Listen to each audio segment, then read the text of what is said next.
그러면은 이 방법들을 한번 적용을 해서 위에 있는 요 유리창 그 다음 시 한번 넘어가 봅시다.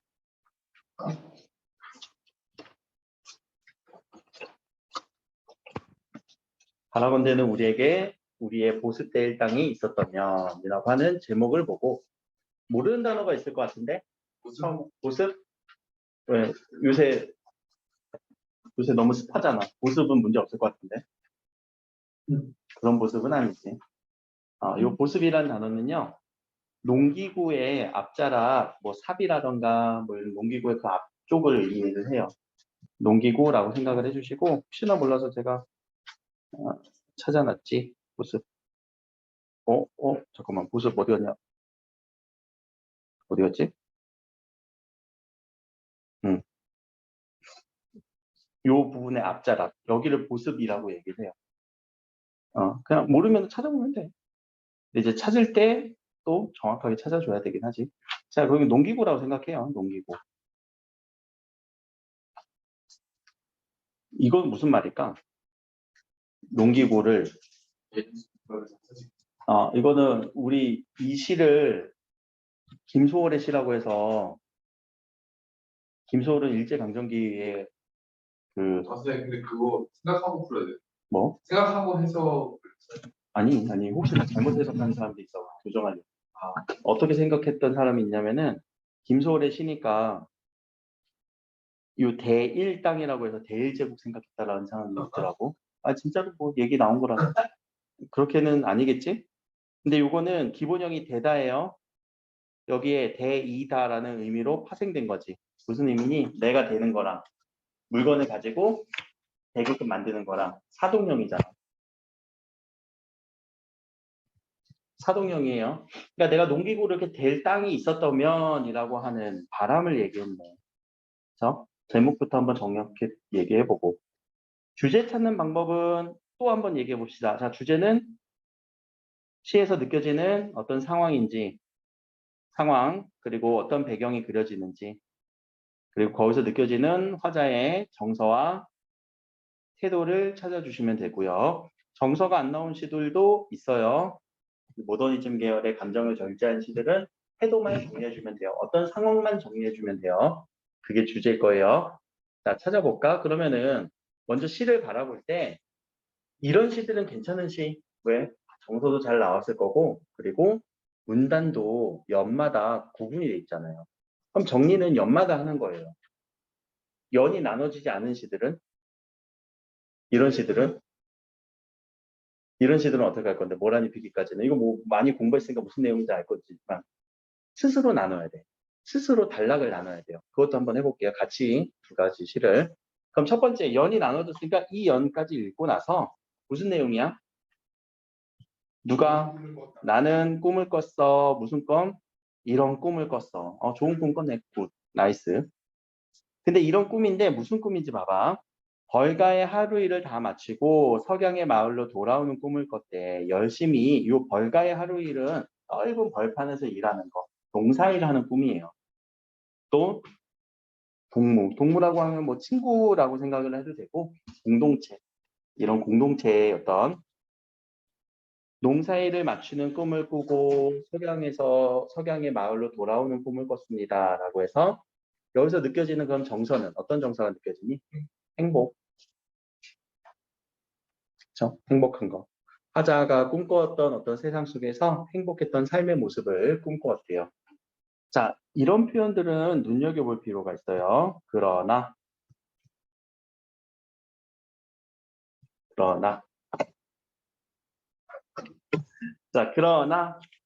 요 그러나는 표현법 중에 하나거든. 어떤 표현법일까? 우리가 시상이 어떤 느낌이야? 오케이, 시상의 전환.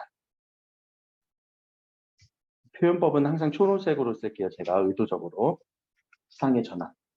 그러면 우리가 시의 상황이 전환된다고 했으니까 앞에서는 어떤 내용이었어? 꿈을 꾸면서 행복했던 내용.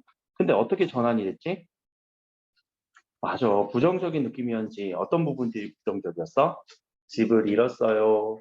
또 내가 떠돌아요. 탄식해요. 그래서 근데 집을 잃은 상황에서 집을 잃었고, 그리고 바라건대는 우리에게 보습될 땅이 있었다면이라고 하는 조건이니까 지금 있어 없어? 그럼 집을 잃은 상황으로 같이 연결되겠지. 그래서 어떤 정서를 표현했니? 탄식하고 있어요. 앞에서는 꿈을 꾸면서, 이것도 주제적인 느낌으로 해볼까? 꿈을 꾸면서 행복감을 느끼고 있었다면, 이연에서는 집을 잃으면서 탄식하고 있어요. 대비가 되죠. 그렇죠? 그럼 대비되는 우리 각각의 공간도 벌가라는 거는 아주 행복한 공간이었죠. 근데 지금 현재는 이런 보습될 땅이 없어요 라고 했으니까 보습될 땅이라는 공간은 서로 또 대비도 일어나겠네. 그렇죠? 행복한 공간과 보습될 땅이 없는 상황이 지금 부정적 현실이에요. 알겠죠? 그럼 반대로 보습될 땅으로만 딱 얘기하면은 보습될 땅은 벌가와 공통적이 되는 거죠. 자, 현재는 벌가라고 하는 이 공간은 없는 거예요. 없으니까 서로 대비가 되지만 반대로 보스테일 땅으로만 딱 한정을 지으면은 얘는 벌가의 느낌이랑 동일한 거예요. 자, 말이 달라지는 느낌이 정확하게 캐치를 해야 돼요. 보기에서 제시를 할 거야. 만약에 문제를 풀 때도. 벌가는 우리가 어떤 이상적인 공간, 꿈을 꾸는 공간, 좋은 공간이라고 한다면 현재는 보습될 땅이 없어. 그러면 부정적 공간이잖아. 부정적 현실이죠. 근데 반대로 부정적 현실이라고 하는 이 안에서도 우리에게 보습될 땅이라고 하는 딱 요 공간만 지칭해서 물어본다면 이건 앞에서 벌가와의 느낌과 동일한 좋은 공간이라는 거잖아. 내가 농사 지을 수 있는 공간. 그렇죠? 넘어가서. 동이랴 남북이랴 내 몸은 떠나거니 볼지어다 희망의 반짝임은 별빛이 아득임을 물결뿐 떠올라라 가슴에 팔다리야. 무슨 말이 이렇게 좀 정신없이 나왔을까? 문장이 좀 깔끔하게 우리한테 주는 느낌은 아닌데 그냥 막 정신없이 던지는 것 같아. 감정 표현이니까. 그럼 정리를 우리가 해야지. 이 사람은 동이랴 남이랴 뭐 하고 있는 것 같아? 떠도는 것 같아요. 그렇죠? 떠돈다라는 말을 우리 조금 어려운 말로 유랑한다라고 얘기를 하죠. 내 몸은 떠나가니 근데 나는 볼 거야. 뭘 볼 거예요? 희망의 반짝임을 볼 거야. 자, 근데 희망의 반짝임을 볼 건데 그 상황이 어때?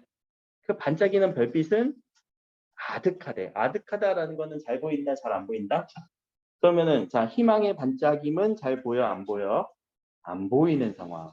나는 현재 유랑하기 때문에 어떤 희망이 멀리 있는 상황. 희망이 멀리 있는 상황이죠. 그러면서 그런 아득임은 물결일 뿐, 우리가 물결이란 단어는 무슨 말인지 정확하게 처리가 안 될 수도 있겠지만 그것일 뿐이라고 한다면 자, 이런 보조사 때문에 보조사의 느낌은 야 그것뿐이야 라고 얘기를 한다면 긍정의 느낌이 넘쳐나는 거지. 부정의 느낌이 넘쳐나는 거니 이때의 뿐은. 부정의 느낌이야. 지금 현재 유랑하고 있고 희망이 멀리 있기 때문에 그거는 그냥 물결일 뿐. 떠올랐으면 좋겠어. 가슴에 팔다리에. 이거는 자신의 어떤 희망을 얘기하는 거죠. 어떤 희망이 난 좀 떠올라줬으면 좋겠어. 그럼 결국 여기는 어떤 상황이 제시됐어요? 희망이 멀리 있는 상황, 그리고 희망이 보이지 않는 상황, 혹은 유랑 중에 지금 화자가 유랑하면서 희망이 멀리 있는 상황 또는 보이지 않는 상황.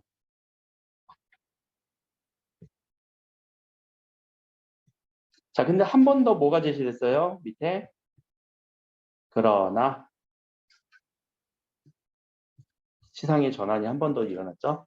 그럼 자, 요 가운데 요 두 연은 우리한테 부정적인 탄식, 뭔가 부정적인 현실을 제시해 줬다면 또 대비가 되겠죠. 달라지겠죠. 전환이 되겠죠. 어떻게 전환됐어요? 근데 나는 이 마음이 황송하대. 자, 황송이라는 단어는 뭐예요? 황송하다. 감사한 마음이 느껴져. 왜? 갑자기 왜? 날로 나날이 내 앞에는 이 자칫 가늘은 길이 이어갈 거니까 나는 나아가리라 라고 하는 이 리를 통해서 다시는 어떤 의지를 얘기했거든. 나는 그래도 이 감사함을 갖고 내 앞에 길은 가늘지만 자 길이 가늘다라는 건 무슨 말일까? 길이 가늘다. 가는 길 무슨 말을 여기에 함축하고 있는 걸까? 힘든 길은 있을 거야. 그치? 힘들 거. 아직은 고난은 좀 있을 거야. 그러니까 탄탄대로가 아니라 아주 평온한 길이 있는 게 아니라 아직은 힘든 길은 있을 거야. 근데 난 그래도 나아갈 거야.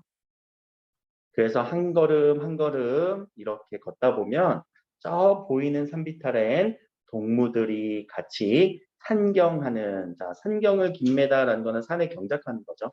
김매다라는 단어가 무슨 단어니? 여러분들 많이 들어봤는데 무슨 행인지 정확하게 모르는 사람 많던데, 김매다. 응? 풀 뽑는 게 김매기예요. 우리 지금 봄철에 김매기는 다 끝냈을 거야, 아마. 그치? 농사에. 그럼 자, 그럼 여기는 무슨 상황이에요? 부정적인 상황에 굴하지 않고, 그치? 부정적인 현실을 극복하려는 의지, 태도.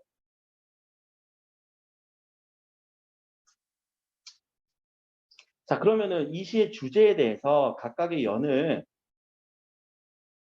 쭉 그냥 나열시켜주면 돼요. 절대 문제는 주제수라는 말은 안 나와. 이 주제와 연관시켜서 각각의 어떤 시어들이 무슨 의미, 어떤 상황을 제시하는지 그런 문제들을 나올 뿐이지 여러분들한테 이 문제들은 주제를 쓰세요. 이런 식으로 막 불친절하게 나오진 않을 거예요. 자, 그러면 우리가 오늘 이렇게 공부를 했다면 여러분들 가셔서 문제를 풀어봤어요. 집에 가셔서. 자, 우리 교재에 교재 없으신 분들은 교재 사서 이거 풀면 되는 거니까 뭐 없으면 일단은 과제할 분량만큼만 저한테 뭐 파일로 달라고 하면 제가 드릴게요. 알겠어? 자, 그러면 문제를 한번 시간 드릴 테니까 여기 한번 풀어보세요. 과제장에 뭐 과제를 하실 분들은 지금 먼저 해보시고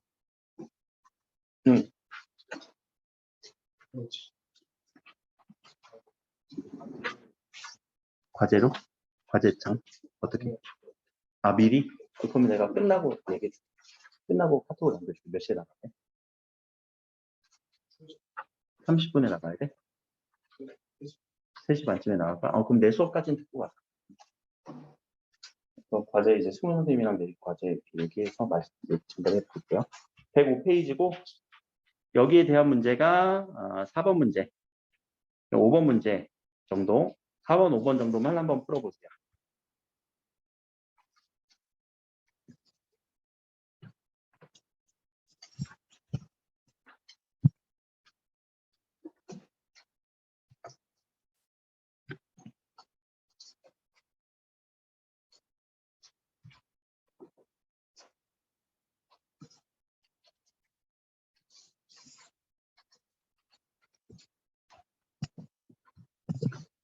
근데 이게 무슨 소설이라고 얘기하네? 아니 여기에 빗대어서 보라는 얘기지. 이건 현대 시인데.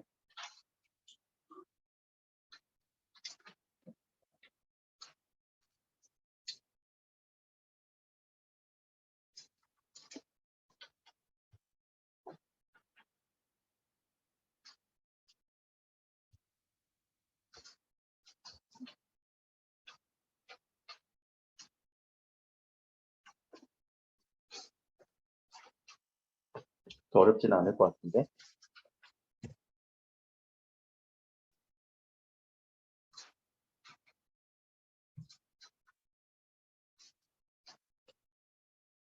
그리고 공부를 하다가 모르는 단어들은 하나도 없으면 제일 좋아요. 모르는 단어가 나오면은 찾아서 해결하려고 해야 되고.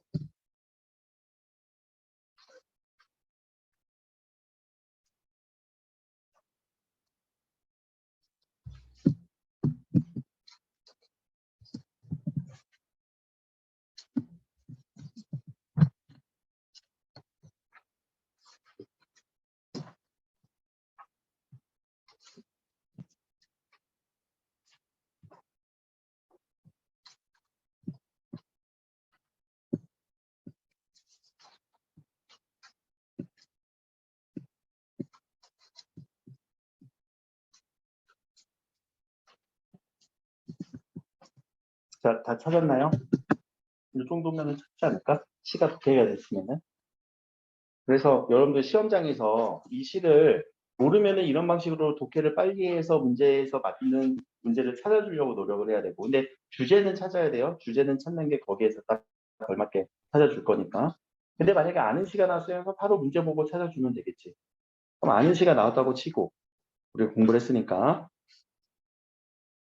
보기를 참고하여 보기를 정리하래요. 요 구조에 맞춰서 인몽, 몽중세계, 강몽의 액자식 구조를 가지고 우리 시에서 그랬나? 꿈 꿨다고 했잖아. 그치? 꿈을 꿨으니까 분명히 여기에 들어갈 거고. 근데 현실은 어땠어? 강몽하니까 꿈을 깨니까 뭔가 절망적인 상황이 났어. 자, 여기서 하나 단어. 목가적이라는 단어 혹시 모르는 사람? 목가적 혹시 설명할 수 있는 사람? 목가적 설명할 수 있다. 그럼 꿈에서는 뭔가 목가적이었어. 이게 무슨 말이야? 우리는 꿈에서 되게 좋은 느낌이었잖아. 자, 요 목가라고 할 때 목이 뭐냐면요. 여러분들 뭔가 방목하다라는 그런 느낌으로 잡아주세요. 그래서 방목하는 농촌의 평화로운 서정적인 느낌. 그런 단어를 목가적이라고 얘기를 해요. 농촌의 목자가 그 칠목자예요. 그래서 방목하는 뭔가 동물도 기르고 농촌에서 농사도 짓고 그런 평화롭고 서정적인 모습을 목가라고 얘기를 해요. 근데 우리는 현실에서 꿈과 현실로 나누자면 자, 꿈 꿨다라는 건 몇 년이니? 몇 년이야? 1년이었고 현실은 어땠어? 2년과 3년으로 이어지겠지. 자, 그러면 2년과 3년에서 느껴지는 절망적 느껴졌고 조금만 더 해보자. 2년에 들어가는 표지는 뭐였어? 그러나. 그치? 자, 그러나의 의지는 요 현실에서는 또 사연으로 연결될 텐데, 자, 사연에 희망이라는 거는 의지라고도 본다면, 의지로 전환되는 시상의 전환은 또 그러나였지. 자, 요 그러나의 두 번의 쓰임이 전혀 다른 패턴이었어요. 처음에는 꿈에서 깨는 패턴이었고, 근데 두 번째 그러나는 이런 현실은 아주 비참하고 더럽지만, 아니, 나 의지 잃지 않겠다라는 그런 그러나였죠. 그래서 여기 연을 그대로 써주시면 되는 거고 어렵진 않았을 거예요. 공부가 됐다면. 그러니까 주제를 찾으라는 얘기는요. 정확하게 내용 파악하라는 얘기예요. 사실. 근데 내용 파악이 안 되는 경우들도 있어서 그래요. 자, 그럼 뒤에 정서에서는 종결 어미를 통해서 우리 종결 어미 상당히 중요하잖아. 그렇죠? 뒤에 정서를 드러내는 시어 두 개를 찾아 쓰세요. 그럼 뒤에 정서 여기서 정서를 나타내 주는 건 뭐가 있을까? 이 여기서의 우리 주된 정서는 뭐라고? 뭐뭐 하겠다라고 하는 희망, 의지. 그럼 자, 이런 정서, 희망, 의지는 어떤 사람의 태도거든요. 그런 태도를 나타내 주는 거는 조금만 더 우리 문법적으로 그러면 자연스럽게 용언에서 발생할 거고 그 용언의 어미 활용을 통해서도 이어질 수 있어요. 자, 그래서 두 개 찾으라고 얘기했잖아. 하나만 찾으면 쉽게 찾을 수 있는데 두 개 찾으라니까 헷갈릴 수도 있어요. 뭐가 희망과 의지로 보였니? 나아가리라. 이것까지는 뭐뭐 하리라라고 하는 이 선어말음이 리에 쓰임은 의지를 나타내는 거고 또 그렇지. 이거 내가 이어갈 거야. 이어가라 라고 얘기를 한 거죠. 그래서 이어가라 다 쓰셔도 되고요. 나아가리라 이렇게 한 단어씩 써주셔야 되겠죠. 이어가라는 한 어절은 아니지만 자, 여기가 본용언이고 여기가 보조용언이다 보니까 이거는 같이 써줘도 괜찮아요. 답 쓸 때 본용언, 보조용언은 굳이 분리해서 쓰지 않아도 괜찮을 것 같아. 같이 써주고 이거 답안 작성하는 요령인데 답안 작성하는 요령은 일단 정확하게 찾아주는 것부터 연습하고 그 다음에 기술하는 방법들을 연습할 거니까 일단 본 스텝 2로 넘겨놓을게요. 일단은 내용 빨리 파악하고 정확하게 찾는 연습. 그렇게 해서 답안을 작성해서 한번 문제를 풀어보세요. 알겠지? 굳이 답안지에 풀라는 이유는요. 뭐 책에다 풀어도 되지만 답안지에 풀고 나중에 한 번씩 다시 또 풀어보라고. 두 번 풀고 이해독 해보라는 얘기예요. 자, 그렇게 해서 우리가 작품 하나를 빠르게 주제 공부해보고 정서태도 찾아주고 그다음에 문제까지 푼다면 이 문제는 어느 정도 잘 읽게 되지 않았을까? 자, 이어서 표현법 같은 경우는 이 시상의 전환 이런 것들이 표현법이에요. 그리고 여기서 의지를 나타내주거나 의지를 나타내주는 표현들 찾아주시면 되고요. 또 그 외에 뭐 다른 표현들도 있겠지. 뭐 비유법이라던가 의의법이라던가 서리법 이런 것들도 있겠지만 그런 것들은 이제 나왔을 때 찾기 문제로 갈 거니까 찾아주기 위해서는 개념이 확실해져야 돼요. 시를 한번 쭉 다 읽고 개념 정리는 한 다다음 주에 한번 쭉 다시 한번 몰아서 한번 해볼게요. 넘어가 봅시다. 아, 여기 세라세로운은 무슨 단어니? 이거 아까 설명하려다가 세라세로운. 세라세로운. 이때 세는 뭐야? 새로운을 한 번 더 강조해 주는 거거든요. 자, 모르면은 나도 막 어휘가 그렇게 뭐 유창하진 않아. 그래서 찾아봐요. 이게 있는 단어다? 있는 단어다. 근데 북한어로 이제 있지. 그러니까 우리는 잘 쓰진 않지만 임소월이 살았던 시대는 남북한이 없었던 세대니까 썼던 단어가 아직은 북한에 남아있어요. 새롭고 새롭다라는 단어로 한번 찾아볼게요. 당연히 모르는 단어야. 모르는 단어인데 우리가 그래도 한 번 더 공부를 해주면 알게 되니까. 많이 알면 많이 할수록 좋아요. 논술고사 할 때는. 넘어갑시다. 모래니 피기까지는.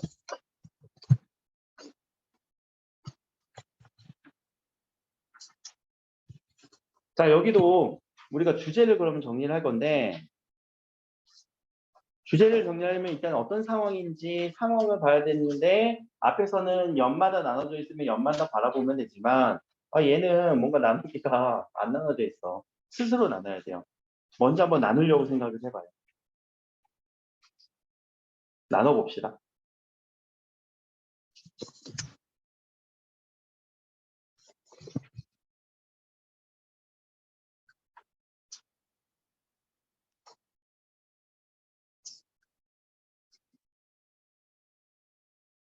시를 처음에 어떻게 접근을 할지 이거 나눠야 된다 안 나눠야 된다.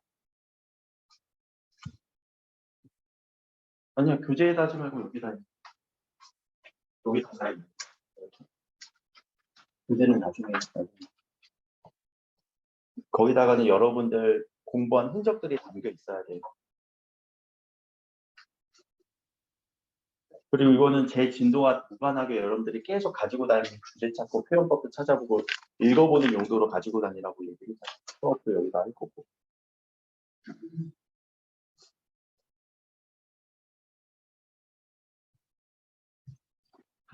내용이 전환되는 부분들을 스스로 나눠주면 좋은데 나눠봤니? 그러니까 처음부터 막 너무 자세하게 읽으려고 하지 마. 그냥 뭐가 달라지는지 봐봐. 첫 번째는 1행과 2행은 무슨 상황이야? 기다리는 상황. 기둘리고 있을 그 기다리는 상황이에요. 자, 근데 두 번째부터는 여기 3행과 4행부터는 기다리고 있니? 아니지. 슬퍼하고 있지. 그치? 슬퍼하다라는 거. 어디까지 이어져? 그 슬픔은? 슬픔은 어디까지 이어져? 끝까지? 아니야. 끝에서 한 번만 더 나눠. 여기까지. 그치? 여기까지.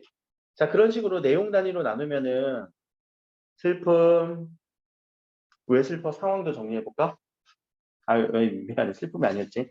뭘 기다려? 모란이 피는 봄을 기다림.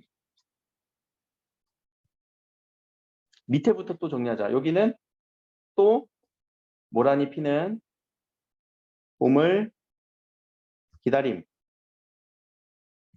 내용 정리. 그러고 보니까 앞뒤가 똑같네. 앞뒤가 비슷하지. 앞뒤가 비슷한 거 무슨 표현법?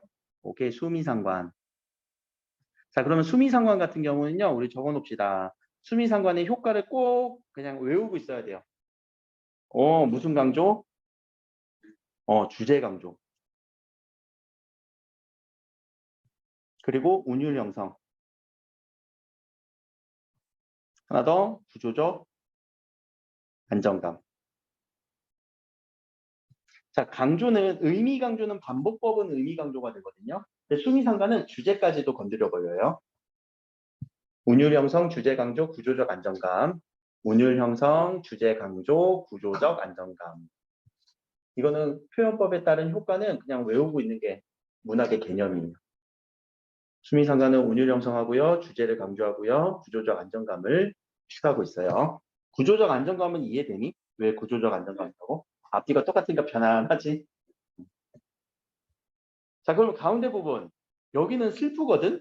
여의다라는 단어도, 지금 현재 우리 현대국어, 지금 현대 상황에서는 누구를 여의었다라는 거는 뭔가 돌아가시다라는 말로 쓰잖아. 근데, 우리 고전에서부터 요 당시까지는 이별하다라는 말로 조금 더 많이 써요. 약간의 느낌이 차이가 있어요.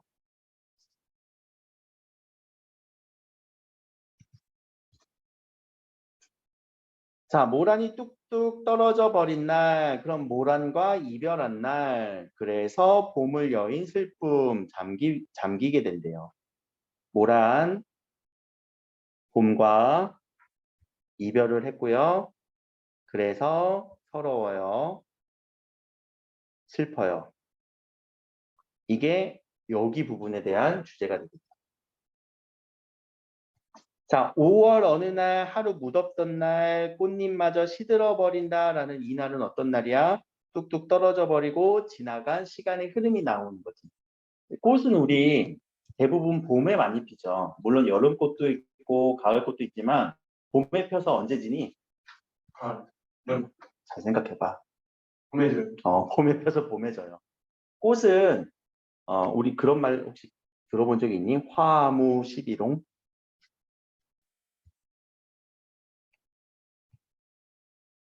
홍자는 불굴, 10일은 열흘, 무, 없음. 꽃은요, 10일 이상 붉지 않아요. 우리 벚꽃 언제 폈다가 언제 지니? 5월에 5월, 금방 5월에 피나? 4월 정도에 피지 않니? 그러니까 금방 폈다 금방 져. 이해됐어? 그러면은 이 말을 이해하면은 왜 이 사람이 360날이라고 하는지 그것도 이해가 된다. 아는 만큼 보이긴 하거든. 자, 천지의 모란도 없어지고 자취도 없어지고 내 보람도 무너졌어. 그래서 내 한 해는 다 가고 말았어. 이 사람은 360날 한양 섭섭해 울어. 꽃 며칠 핀 거야? 그러면 며칠은 안 피고 5일 핀 거지, 그치? 그러니까 유출을 하잖아. 그러니까 꽃이 금방 폈다 금방 집어져요. 그래서 이렇게 360날이라고 365일 중에 5일만 행복하고 5일은 그렇게 슬펐나 봐. 자, 그러면 이 시는 무슨 주제일까? 자, 주제를 다시 한번 요약을 한다면. 모란이 펴서 어떤 이별에 대한 서러움과 슬픔을 느꼈지만 다시금 또 뭐 한다고? 네. 기다린다라는. 그러니까 어떤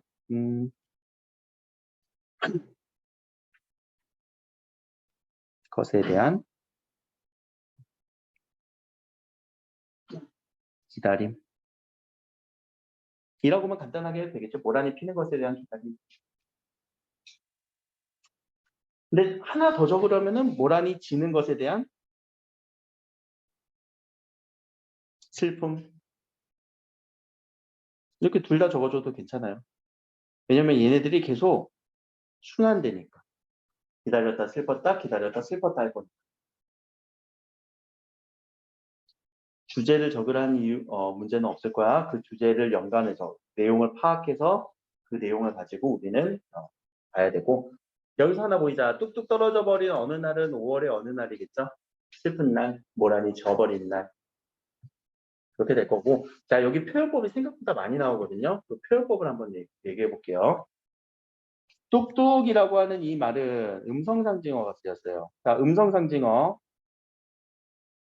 음성상징어 안에는 우리 의성어와 의태어가 같이 포함되어 있다. 근데 이 뚝뚝은 어떤 효과가 생겼을까? 뚝뚝 떨어졌어. 누구를 강조해주고 있어? 모란이 뚝뚝 떨어지는 모란과의 이별을 강조해주고 있지. 그럼 거기서 발생하는 어떤 감정? 슬픈 감정을 유발하는 그런 음성상징어의 효과까지.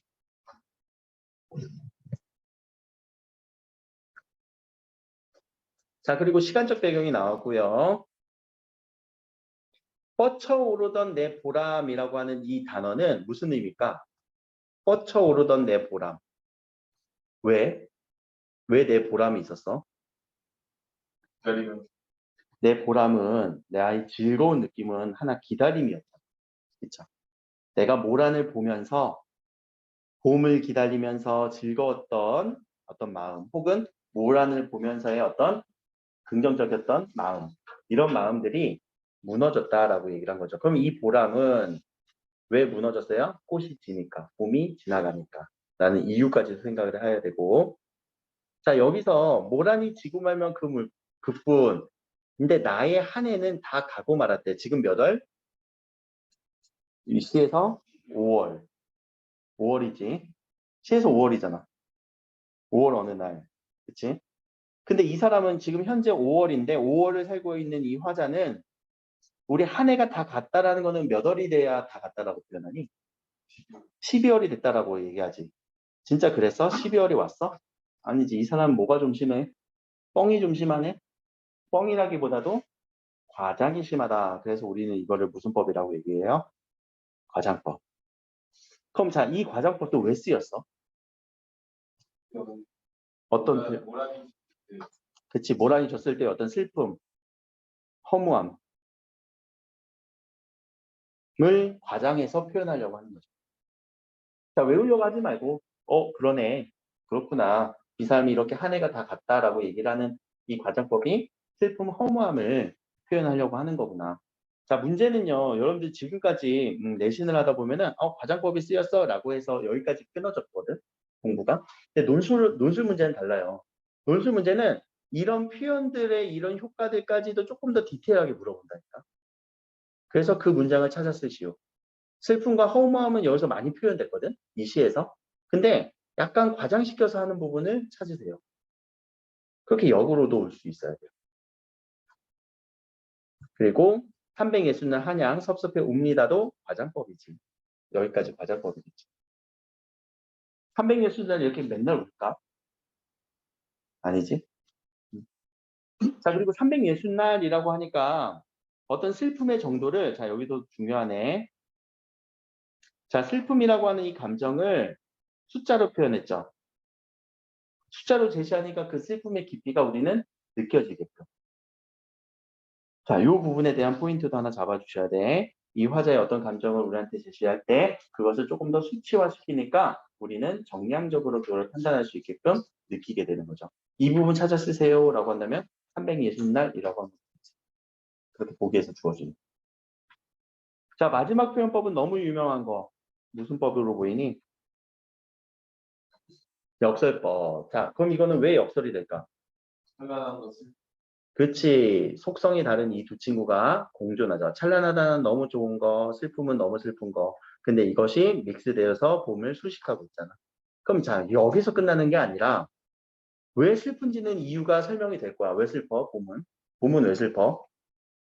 모란이 지니까. 모란이 지니까. 근데 왜 찬란해?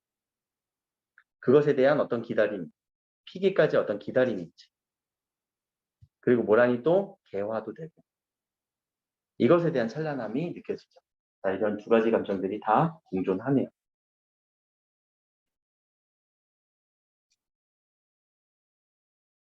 하나 더 있다. 여기서 또 표현법. 우리 문장 구조는 주어, 목적어, 부사, 서술어로 끝나야 되는데 여기서는 어떻게 끝났어? 나는 기다리고 있을 테요. 찬란한 슬픔의 봄을. 위치가 바뀌었죠.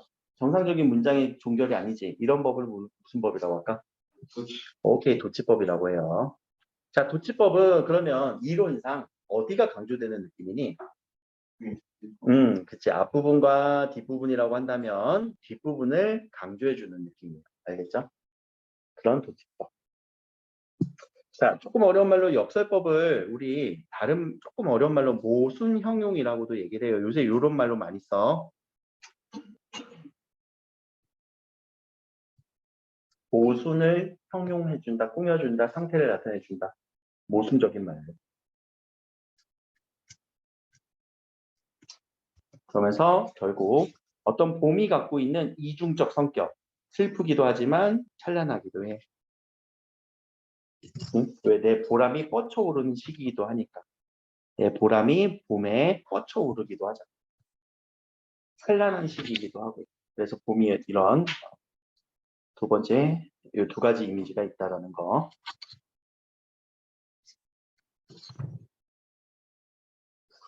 감각적 이미지도 한번 볼까?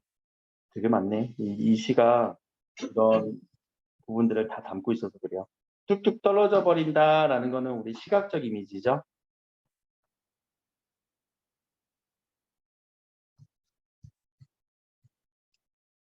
그리고 섭섭해 웁니다. 웁니다라는 거는 어떤 이미지가 잡히니? 울다. 물론 우는 걸 눈으로 볼 수도 있지만 울면은 소리가 먼저 들리겠지. 청각적 이미지까지. 이런 감각까지도 정리해 주시면 좋아요.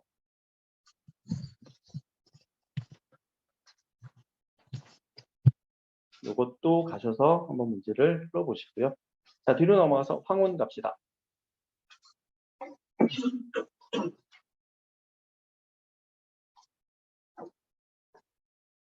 이 시는 이육사 시인의 시예요.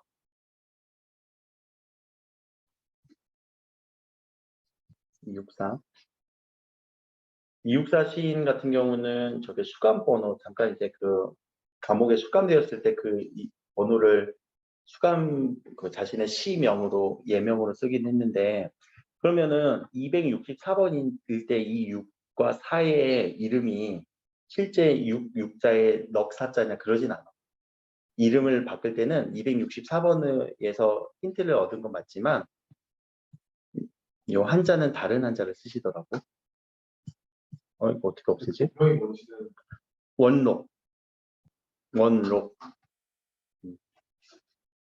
본명은 원록이에요. 근데 그 이름보다 우리한테 더 많이 이육사라는 이름을 더 많이.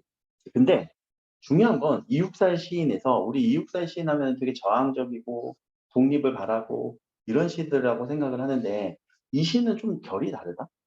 그러니까 시인들도 시대마다 자신이 주로 썼던 그런 패턴들이 조금씩 달라져.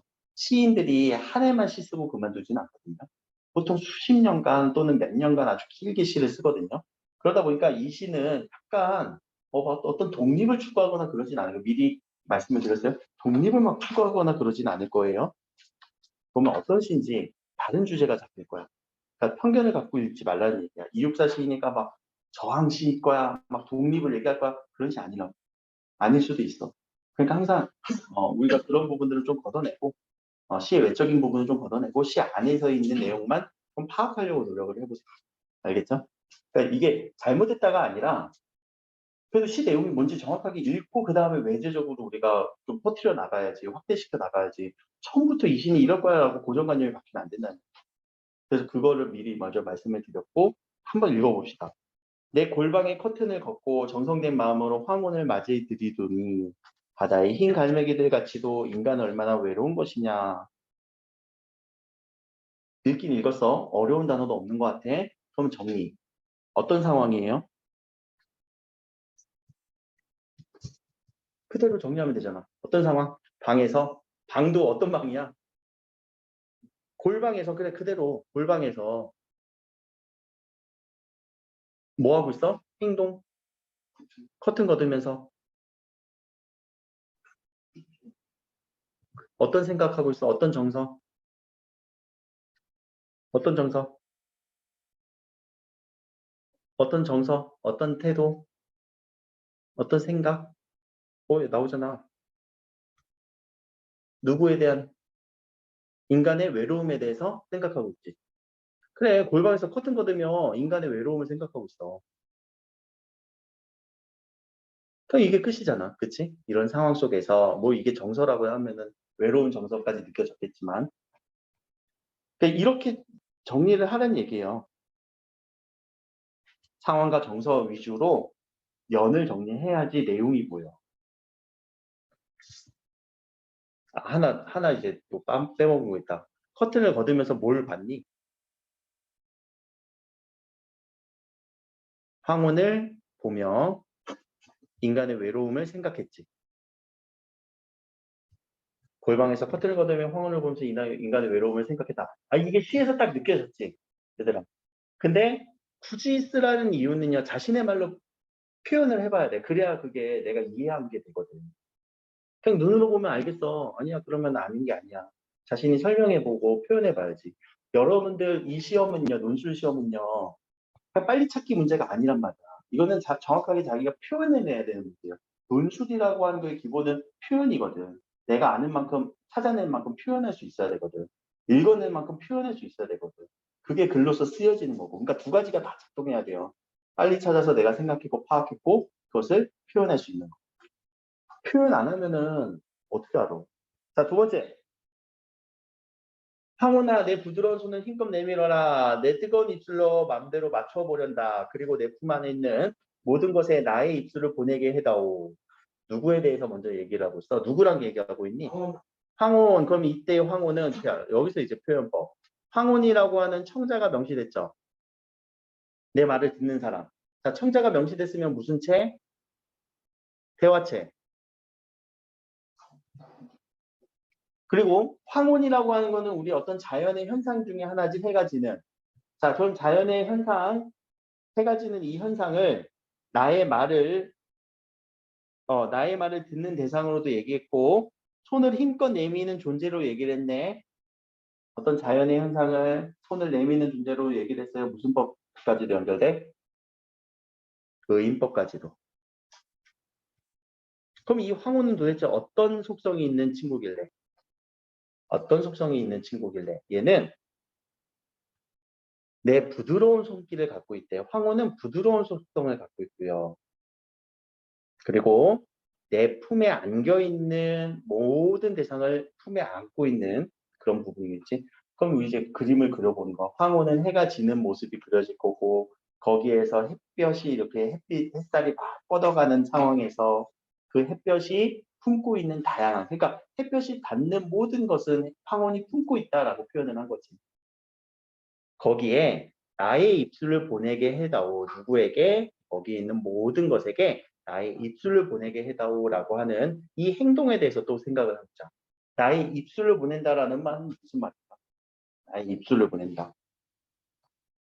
입술을 보낸다. 우리 흔히 뭐 입술을 보내는 게 무슨 행동이니? 입술을 갖다가 내가 이렇게 보내는 거. 뭐 그런 느낌 아니야? 뽀뽀하는 느낌? 자, 여기서의 해석은 뭔지 몰라. 정확하게 몰라. 입술을 보낸다는 의미가 여기 시 안에서 드러나니? 근데 우리가 지금 스스로 독해낼 때는 시의 주제를 찾아낼 때는 약간의 자의적 판단도 필요하기도 해요. 시의 외적인 부분들은요. 입술을 보낸다는 게 그럼 도대체 뭘까라고 독해를 해야 되잖아.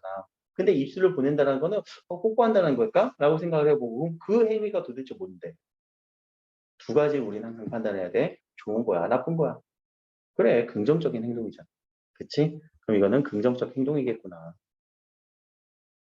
그럼 긍정적 행동이라고 일단 갈래를 잡아줬으면은, 그러니까 가장 좋은 거는 어떤 행동에 대해서 어떤 정서에 대해서 우리는 판단을 할 때 좋은 거 아니면 나쁜 거야.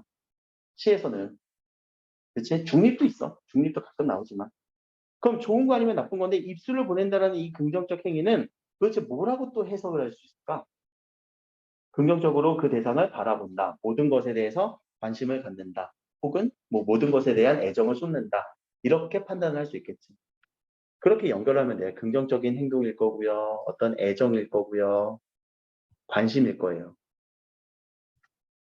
자, 이렇게 연결해서 시를 독해해 주는 거 연습을 하시면 돼요. 그리고 이렇게 시를 수특에 있는 문학 작품에 있는 현대 시들만 이렇게 쭉 파악을 한다면 독해가 금방 상승이 될 거란 말이야. 현대 시가 어렵지 고전은 그렇게 어렵지 않잖아. 고전은 그렇게 안 어려워. 고전은 읽기만 하면 되는 거니까. 고전은 해석이 안 돼서 우리가 어려운 거지. 이렇게 독해가 필요한 부분은 현대시예요. 그러니까 현대시부터 빨리 잡고 넘어갈게요. 자, 그러면 여기서는 뭐라고 정리를 할래?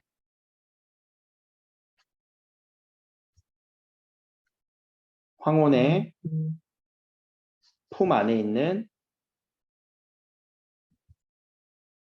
것. 대해 애정을 보내려 한다. 황혼의 품 안에 있는 것들에 대해서 지금 애정을 보낸다라는 거, 모든 것에 입술을 보내게 해다오 라고 했습니다. 가야 되는구나. 저 나가도 괜찮아? 자, 애정을 보내려 한 거야. 보내게 해다오라고 했으니까 아직 안 보냈어. 그건 자, 이런 애정을 보내려 한다. 어떤 의지로 파악하면 되겠죠. 내가 이렇게 애정을 쏟게 해다오.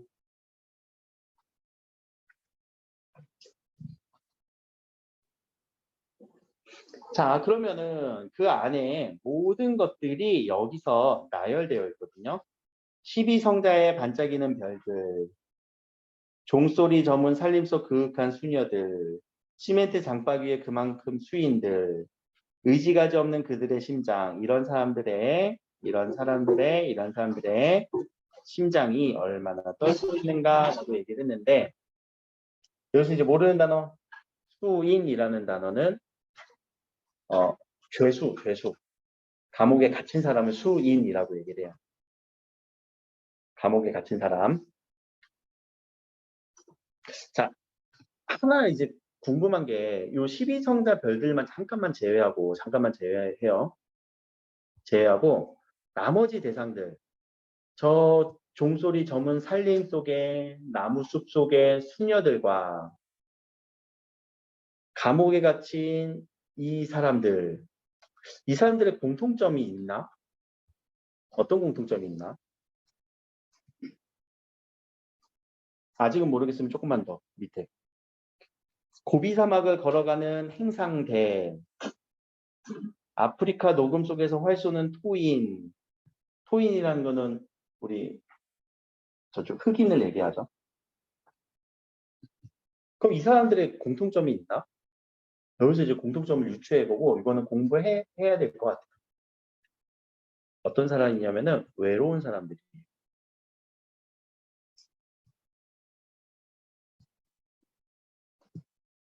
황혼 속에 황혼이 이렇게 비춰지지만 모든 것이 햇빛을 비춰가지만 그 황혼 속에서도 어떤 사람이 있다고요? 외로운 사람은 있다고요. 그래서 이 12성자 빛나는 별이라고 하는 이 부분을 제가 마지막에 처리하는 이유가 얘만 보면 이게 왜 외롭지? 라는 생각 들지 않니? 아니 12성자 저 12별자리에 반짝이는 별이 저게 왜 외롭지? 라는 생각은 여러분들이 잠깐 유보하시고 나머지 부분 보니까 이 사람들은 외로운 사람이에요.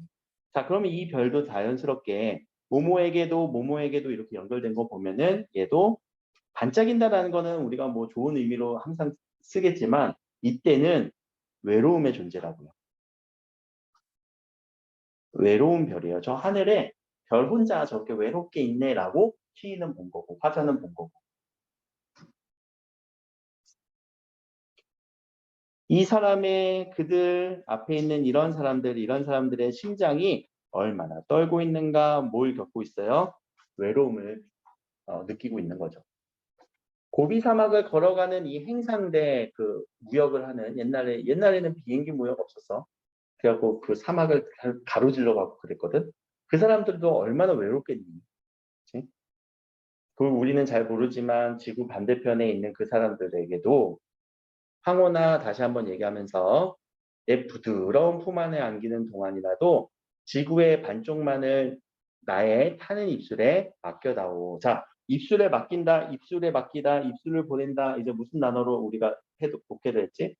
애정을 보내겠다. 애정을 베풀겠다. 그렇죠? 지구의 반쪽이라고 하는 이 부분은요, 소외된 지역을 또 의미하겠죠.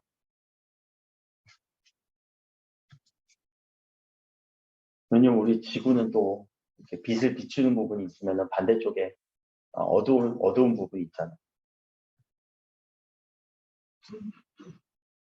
여기까지 잠깐 끊으면.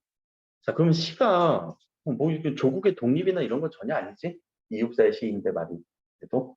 그리고 점점 확대되는 느낌도 들면 좋아요. 어떻게 확대가 됐을까? 처음에는 어디서부터 시작했어? 내 골방. 내 골방에서 커튼을 열면서 이제 전 세계를 보는 거지. 그 세계 속에서 세계로 확대가 되면서 각각의 외로운 사람들에 대한 생각들을 하고 있는 거예요. 그래서 시의 구조가 결국 이 사람은 골방에서 커튼을 여는 행위를 통해서 어떤 세계에 대한 관심, 그리고 특히 누구에 대한 관심? 그 세계 속에 외로운 존재들에 대한 관심을 보이자라고 하는 시예요. 그래서 이 시는 결국 이렇게 커튼을 통해서 세계에 대한 관심을 보이며 특히 누구의 이런 소외된 사람에 대한 관심을 쏟자라고 하는 그 주제가 잡히겠죠. 그래서 소외된 이들에 대한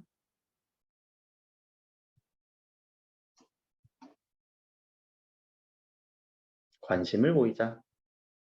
이런 시예요. 소외된 사람에 대한 관심이 필요하다. 그게 이 시의 주제가 될 것 같고 어렵지. 시 자체가 이렇게 나오면. 이런 시들은 어려운 시들은 제가 수업 시간에 그래도 최대한 복귀하고 하도록 할게요. 아까처럼 이제 쉬운 시들은 이제 패스. 알겠지? 여러분들이 찾을 수 있는 것들은 먼저 보여주려고 했던 거고. 자, 밑에 내 5월 골방의 아들 또하니 자 골방이란 곳을 이제 이 사람은 어떻게 느끼고 있니? 우리 골방이라는 거는 되게 안 좋은 것처럼 느껴지잖아. 근데 아늑하게 느껴지고 있어요. 그렇죠? 자, 그러면은 이 골방에 대한 화자의 인식이 드러났지? 화자의 인식, 아늑하다 느끼고 있어요.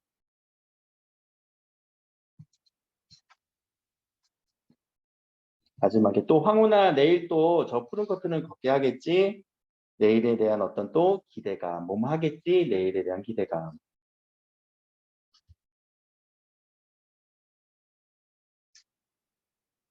암암, 사라지는 시냇물 소리 같아갖고 아마도 고요하다라고 해석을 하면 좋을 것 같아. 고요하게 시냇물 소리 같아서 뭐가? 시냇물 소리 같대 뭐가? 시냇물 소리는 우리 보조관념이잖아. 무엇은 시냇물 소리다. 무엇은 시냇물 소리와 같다. 무엇이?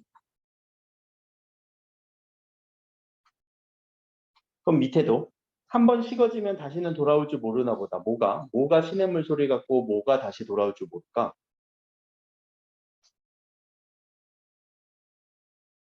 뭐가?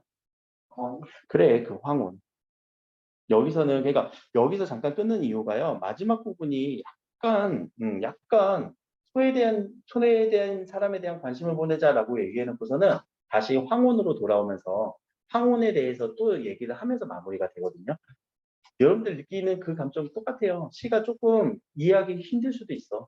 그냥 생각나는 대로 작성하는 그런 느낌들도 있어. 첫 번째 그래서 황혼에 대해서 어떤 기대감도 있어. 근데 그 황혼은 이렇게 시냇물 소리 같아서 한번 식어져서 사라지면은 다시 돌아올 줄 모르나 보다. 그러니까 바로 안 돌아온다고. 또 내일이 되어야 지금 오지. 얘가 지금 눈앞에 사라졌다고 해서 바로 오진 않는다라는 아쉬움을 드러내고 있죠. 그래서 만약에 나중에 문제화 된다면 이 부분에서 나올 때는 앞부분과 조금 내용이 이질적이구나라는 것을 염두에 두고 풀어주세요. 알겠죠? 근데 중요한 건 1년과 5년에서 나타나는 이 골방에 대한 인식의 전환에도 문제화될 수는 있어요. 이 마지막 부분. 자, 이 인식의 전환이라고 하는 부분 때문에 이 의미가 앞에서는 골방이라고 그냥 표현했잖아. 그 골방에서 갇힌 곳에서 밖을 이렇게 봤던 부분이라고 한다면 오히려 마지막에 이 골방을 아늑하게 느껴지니까 이 골방을 아늑하게 느끼게끔 해줬던 존재는 누구 때문이었어? 황혼 때문이었지. 그러니까 그 황혼 때문에 나 또 이렇게 커튼을 또 걷게 하겠지. 근데 좀 아쉬운 감은 있어라고 시상이 마무리가 됐다고. 황혼에 대한 얘기를 하면서. 그래서 굳이 요 골방과 앞에 골방과 이 골방의 의미 차이를 얘기한다면 이때 골방은 물론 앞에 어떤 관용어가 수식이 되진 않았지만 여기는 약간 이제 폐쇄적인 골방의 그 느낌, 폐쇄적인 느낌도 있을 거고요. 혹은 나 혼자 있는 개별적인 공간이기도 하고요. 고립의 느낌이 강했다면 이 골방에서 커튼을 열고 저 황혼을 보고 나니까 황혼 속에서 있는 소외된 존재들에 대해서 어떤 여러 사람들에 대해서 생각을 하고 나니까 이제 다시 내 공간은, 내 골방은 아늑하다라고 하는 어떤 희망이 있는 그런 공간으로 느껴지면서 내일에 대한 기대감도 연결이 되고, 그리고 빨리 이렇게 황혼이 됐구나, 황혼이 돼서 해가 지는구나 라고 하는 아쉬움까지도 연결이 될 거예요.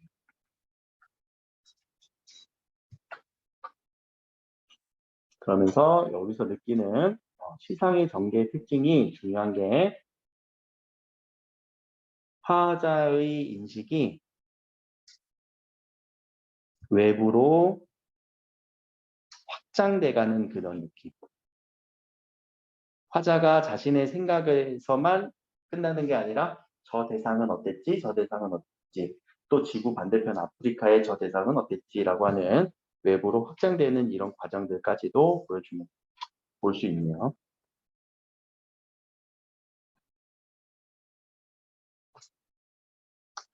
그러면 이 시는 이육사 시인에서 왜 이렇게 조국의 독립이나 이런 것들과는 좀 결이 다르냐면, 사실 결이 다르라고 표현을 했지만 그렇게 결이 다른 것도 아닌 게, 조국의 독립은 결과론적인 거고 그 결과론을 이끌어 나가기 위해서 우리가 독립을 이루기 위해서 주변을 느낀 거예요. 주변에도 누가 많다고? 소외된 사람들이 많다고. 그런 사람들을 느낀 거예요. 그러니까 그런 사람들에 대한 어떤 애정, 완전히 이질적이진 않아요, 사실 다. 근데 우리는 결과적으로 받아들이니까 좀 이질적으로 느끼는 거죠. 아니야. 조국의 독립을 이끌어 나가는 이런 과정 속에서 주변을 바라보니까 소외된 사람들이 많구나. 이런 느낌을 가진 시예요.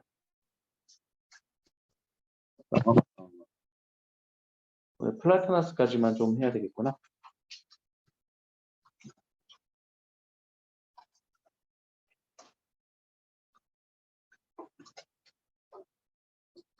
플라토나스는 뭐지?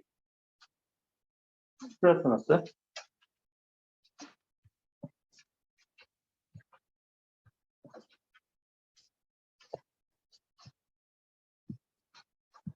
자, 요게 플라토나스 나무예요.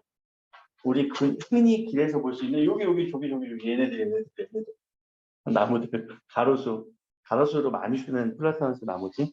근데 잎사귀가 좀 이렇게 넓은 게인데 제일 많나 봐. 좀 다른 종인 것 같은데 그냥 저런 나무라고 생각을 해. 알겠지? 여기서는 꼭 플라토나스 그 나무를 의미하려는 것보다 어떤 자연적 존재를 얘기하려고 하는 거니까.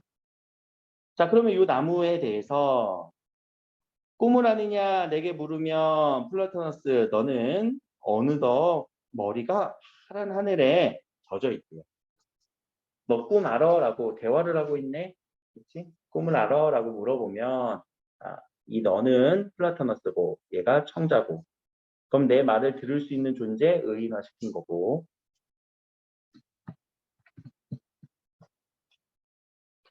자, 파란 하늘은 뭘 의미하는 걸까? 꿈을 의미하는 그런 공간이기도 하겠죠. 그럼 너는 어느 순간 파란 하늘에 젖어 있다? 이것을 갖고 있다라는 거죠. 그럼 내용이 뭐라고 정리해야 돼? 그냥 이 상황만 물어보면 되네. 플라토너스는 꿈과 이상이 있다. 꿈을 가지고 있다. 플라토너스는 꿈을 가지고 있대요.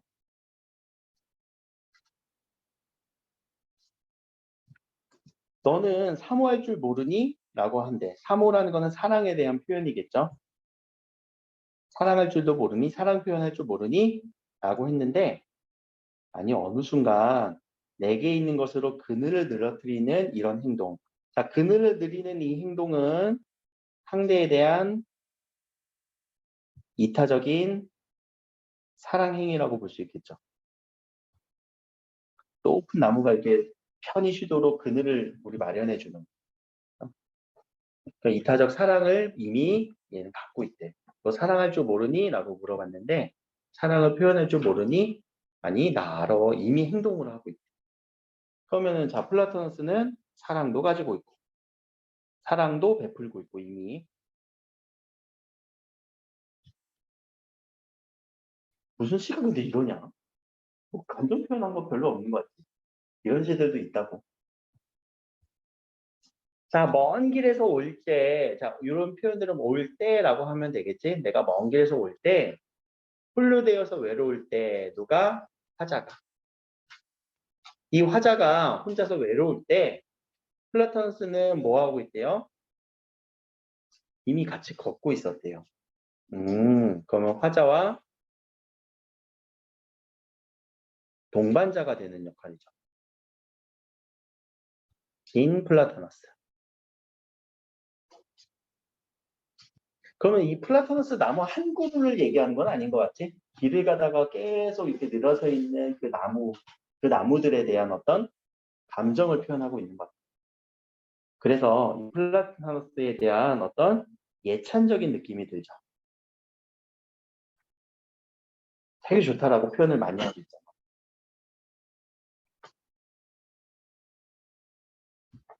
그래서 너의 뿌리 깊이 나의 영혼을 불어넣고 가도 좋으련만 무슨 말이 이렇게 강하냐? 너의 뿌리에 나의 영혼을 넣고 싶대. 하나가 되고 싶대.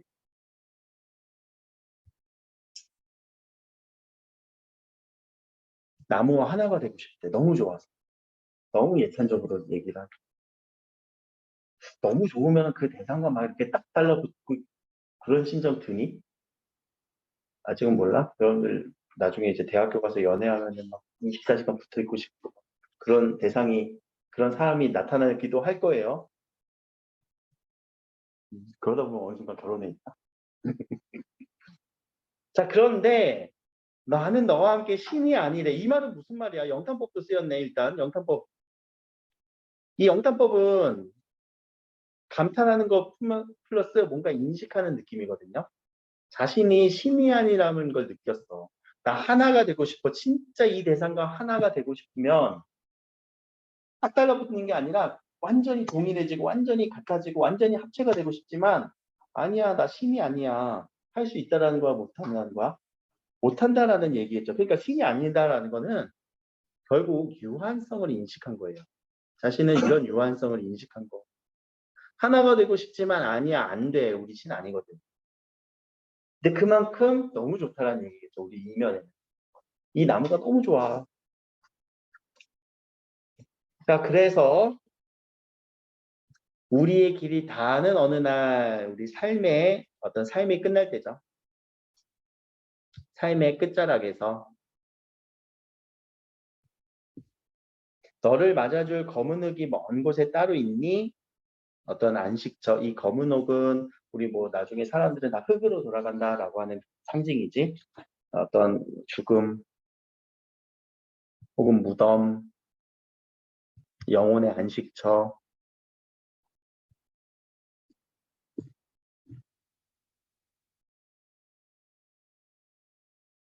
그러면서 물어보고 있어요. 따로 있니? 너 맞이할 곳 따로 있니? 나는 오직 너를 지켜서 너랑 같이 있고 싶어. 나는 너랑 그때까지도 같이 하고 싶어. 함께 하고 싶어. 동반자가 되고 싶어. 동반자의 바람을 얘기하고 있죠. 근데 어떻게? 죽어서도 같이 있고 싶어. 영원한 동반자.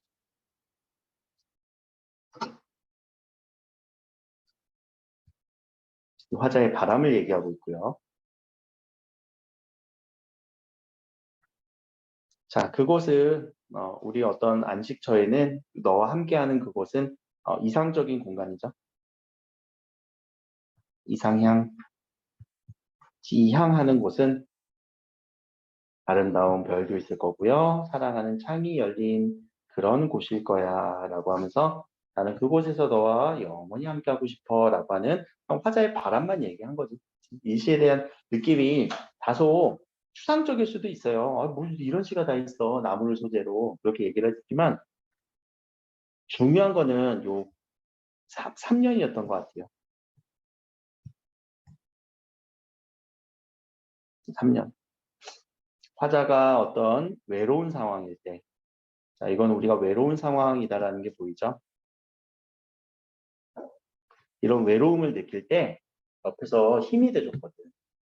그러다 보니까 이 나무에 대한 이런 예찬을 쭉 늘어뜨리고 있는 것 같아요. 자, 그래서 나라고 표현했고 너라고 표현하는 이런 대화체, 그리고 청자를 의인화시켰다라고 하는 이 의인법들, 그리고 플라토나스에 대한 어떤 예찬, 어떤 속성을 얘기했는지 보면은 첫 번째, 꿈을 가지고 있다라는 속성, 그리고 사랑을 베푼다라는 속성, 그리고 나와 같이 걸었다. 나와 같이 걸었다라는 거는 나를 위로해줬다라는 거지. 동반자 어떤 위로의 이런 느낌으로 행위를 정리해줘야 될 것 같고요. 반대로 물어볼 수 있다라는 거야. 사랑을 베푸는 행위를 찾아 쓰세요. 그늘을 그렸어요. 꿈을 가지고 있다는 것을 찾아 쓰세요. 파란 하늘에 젖어 있어요. 이런 식으로 역으로 가야 된다는 거 우리 공부할 때. 알겠죠?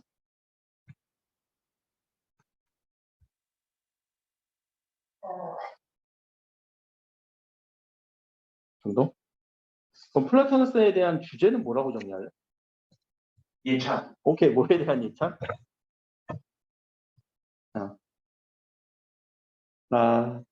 플라타너스에 대한 예찬. 근데 조금 더 수식해보자. 어떤 플라타너스가 되고 싶어? 플라타너스에 대해서 뭐가 되자라고도 얘기했잖아. 그것도 처리한다면.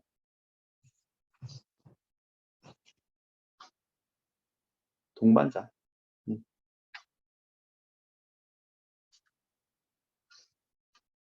동반자가 되어준 플라타너스에 대한 예찬. 그리고 앞으로 동반자가 될 것이라는 바람도 얘기해. 동반자가 되어줬다는 거는 과거에 외로울 때 동반자가 되어줬던 거고, 또 동반자가 되길 원하는, 언제 되길 원해요? 미래에 죽어서.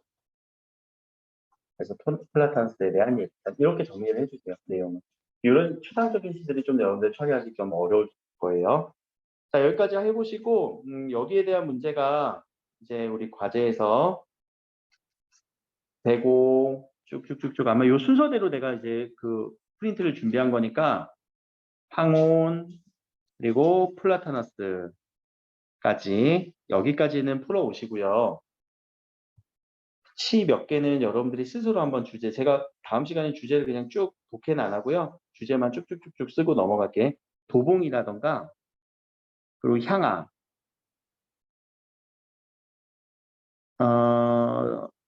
바다와 나비까지. 바다와 나비까지는 주제를 한번 써보세요. 그리고 여기서 나오는 표현법들은 제가 수업 시간에 다룰게요. 여기까지는 주제까지 써보시고, 그리고 과제까지도 한번 해보세요. 여기까지. 잠깐 쉬었다가 우리 뒤에 독서 하실